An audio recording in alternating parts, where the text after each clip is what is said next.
प्रिय वस्तु या व्यक्ति को देखते हैं तो जो सुख होता है उसे प्रिय कहा जाता है।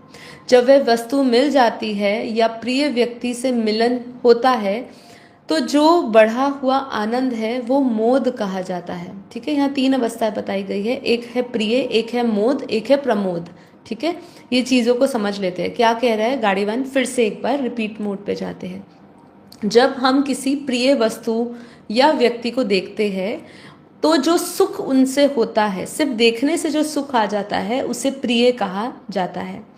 जब वह वस्तु मिल जाती है और प्रिय व्यक्ति से मिलन हो जाता है तो वो बढ़कर क्या हो जाता है, वो आनंद, तो वो बढ़ा हुआ आनंद उसे मोद कहा जाता है। जब हम उस वस्तु का अनुभव या उपभोग करते हैं तो जो आनंद मिलता है उसे प्रमोद कहा जाता है। ठीक है, जब आप उसको उपभोग करने लगते हो, लेकिन वस्तु या व्यक्ति से अलग होते ही आनंद समाप्त हो जाता है। इसीलिए भारी वस्तु का सुख स्थायी नहीं है।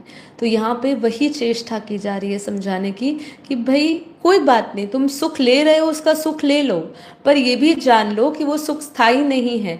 वो आनंद कभी ना कभी ऐसे सुख, जिस सुख में जो प्रिय सुख है, जहाँ पे मोद है, जहाँ प्रमोद है, उसका उपभोग करने के बाद वो आनंद समाप्त होता ही है।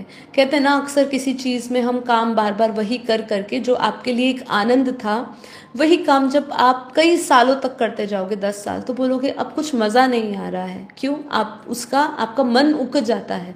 कहते हैं ना, मन मेरा भर गया इस चीज़ से, मन उग गया है। जब मन भर जाना किसी चीज़ से, मन उग जाना, तो मतलब वो आपके लिए कभी सुख था ही नहीं। बस आपके मन ने अपने इच्छा चाह के कारण उसमें सुख जोड़ा हुआ था।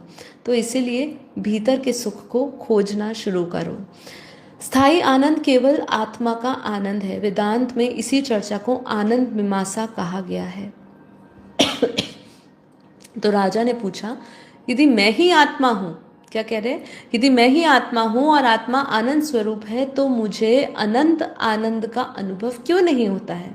अब गाड़ीवान इसका भी उत्तर देता है, क्योंकि तुम्हारी दृष्टि बाहर की ओर है। जब तक तुम शरीर, मन, बुद्धि, विचार, वस्तु और संसार को ही देखते रहोगे, तब तक आत्मा के अनंत आनंद का अनुभव नहीं कर पाओगे। दोष आत्मा में नहीं है, दृष्टि में है। इसलिए चश्मा बदलो।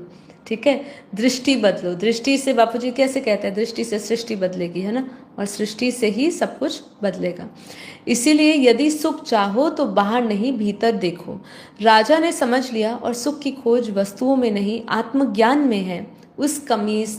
उसे कमीज नहीं मिली, लेकिन सुखी होने का रहस्य मिल गया। सारांश क्या था? ये कथा बताती है कि मनुष्य जीवन भर सुख की खोज में भारी चीजों के पीछे भागता है, धन, नाम, पद, सौंदर्य, मनोरंजन और सम्मान के पीछे। लेकिन ये सभी सुख अस्थायी है।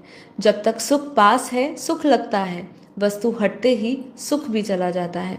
सच्चा सुख बाहर नहीं, आत्मा में है। आत्मा का स्वरूप जानो, आत्मा ही आनंद है।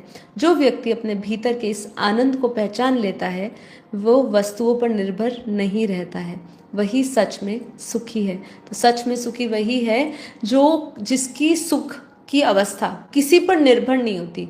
आप किसी पे डिपेंडेंट हो, ठीक है, अपना जीवन निर्वाह करने के लिए, वो कितनी कष्टदायक है। मतलब वो व्यक्ति ना रहे, कहते ना कि मेरे घर में तो सिर्फ एक ही कमाने वाला है, अब वो व्यक्ति ना रहे तो आपकी जो निर्भरता थी एक व्यक्ति पर, ठीक है, तो वो समाप्त होते ही आप कितना दुखी हो जाते हो। तो यहाँ पे वही है कि आपके हर एक सुख का जुड़ाव किसके साथ है? किसी ना किसी चीज़ पर निर्भर हो आप। जब आप खुद ही आत्म सक्षम बनते हो तो आपकी निर्भरता ढीली पड़ जाती है, और जब निर्भरता ढीली पड़ जाती है तब आप जान जाते हो कि मेरे पास सुख की चाबी सिर्फ और सिर्फ मेरे पास ही है। ठीक है, तो ये था सच